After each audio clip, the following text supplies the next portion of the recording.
আসসালামু আলাইকুম, রুকেশ ব্লগে সবাইকে স্বাগত। তো আশা করি সবাই ভালো আছেন। তো এই যে সকাল সকাল হালুম সোনা চলে আসছে ভোরবেলা ঘাস খেতে। এমনিতেও গরম, রাত্রে তো খুব একটা ঘুম হয়নি, তো ভাবলাম ফজরের পরে একটু শুয়ে থাকি, গরম যেহেতু অনেক। কি আর করার, হালুম সোনার তো আর সে কথা শুনবে না।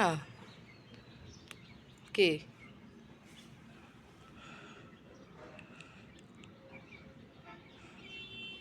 খাও, তা তুমি লেমন গ্রাসই খাও, তোমার এই ঘাস খাইয়ে আর কাজ নেই। তুমি খাও, লেমন গ্রাস খাও, আমি ঘাসগুলো বেছে দিই।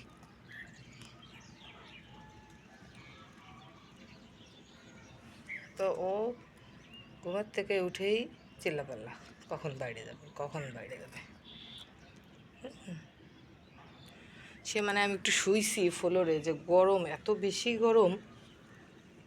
রাত্রে কারেন্ট ছিল না একবার, তো ঘুম সেরকম হয়নি, তো ভাবলাম যে ফজরের পরে একটু শুয়ে থাকি, একটু ঘুমাইনি।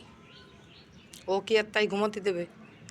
ও তো দিব্যি ঘুমাইছে, এখন মারে জ্বালাতন করতে হবে না, এই জন্যে প্যা প্যা প্যা প্যা।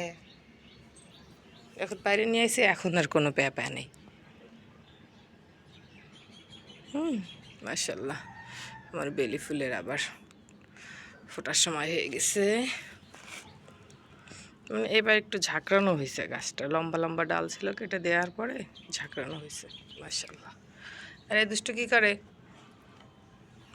ওইখানে কোথায় ঘাস আছে তাই খুঁজতে গেছে।